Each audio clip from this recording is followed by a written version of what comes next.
Welcome back for another episode of 8 Divisions in 8 Weeks on the Talking Sunday podcast, the 2020 NFL preview show.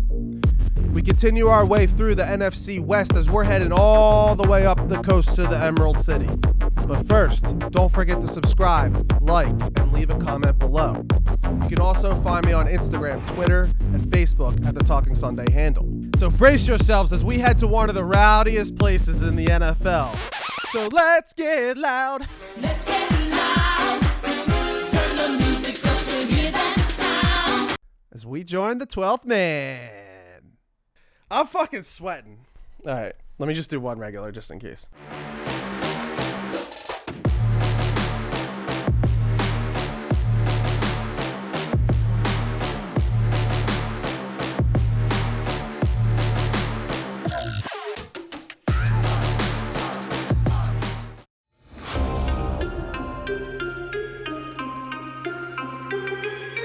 Last season, the Seahawks had a relatively easy schedule as they battled their way to the playoffs with an 11-5 record. The Hawks have always been somewhat of a weird team. No matter how good they are, they always have a habit of playing up and down to their competition. Even playing against some of the worst teams last year, a lot of their wins were only within one score.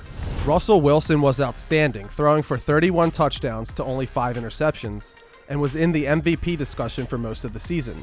He ended up finishing the season tied as the third best quarterback with Lamar Jackson, with only Breeze and Tannehill grading out better. But playing behind one of the worst offensive lines, he was tied with Matt Ryan as the most sacked quarterback, going down a whopping 48 times. Faced with constant pressure, Wilson was fourth in scrambles on plays that weren't designed to run. On the outside, wide receiver Tyler Lockett led the team in receiving yards and touchdowns, but we also saw rookie wide receiver DK Metcalf burst onto the scene, going for over 900 receiving yards and 7 touchdowns. This is great news for Hawks fans, as the team had concerns after the departure of Doug Baldwin. Many still think Metcalf is limited in his movement, but his size and speed should continue to produce as long as Wilson is under center. Let's be honest, any receiver that they put in that offense, as long as Russell Wilson is the quarterback, will definitely produce. The soul of the offense continues to be the running game, and that's exactly what we saw with running back Chris Carson, as he was able to go over for 1,500 all-purpose yards and 9 touchdowns. Although Carson made it through 15 games, the injury bug continues to bite. He finished his season as the 6th best back before going down with a season-ending hip fracture. Hip injuries are typically really hard to come back from, especially for a running back, so I'll be curious to see what happens in the backfield for them this season. Having an absolute putrid offensive line that ranked out as only the 27th best, Seattle cut ties with 3 of them. George Fant, Jermaine Ifedi, and DJ Fluker were all let go by the team. And although they weren't any good, what's concerning is that the team didn't really do anything to replace them. They did, however, bring in running back Carlos Hyde, who had a good year with the Texans, to add depth to the backfield if Chris Carson isn't quite 100%. Hyde has had some up and down years, but Seattle is definitely a place where he should be able to thrive.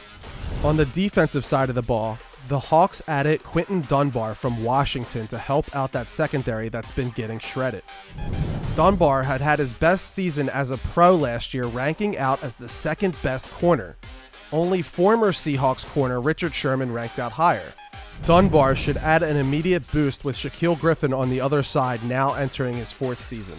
The Hawks also brought back a familiar face in Bruce Irvin. Although 33 and past his prime, Irvin will be a nice piece for depth and rotation and should provide a much-needed pass rush. Seattle continued to build their broken defense through the draft.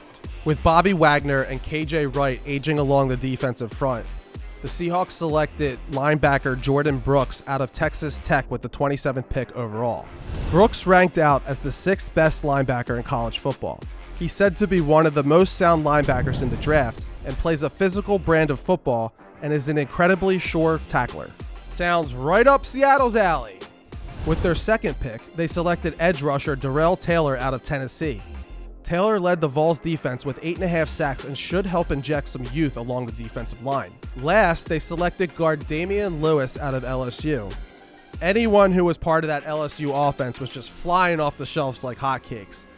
But Lewis actually graded out as the 7th best guard in college football last year.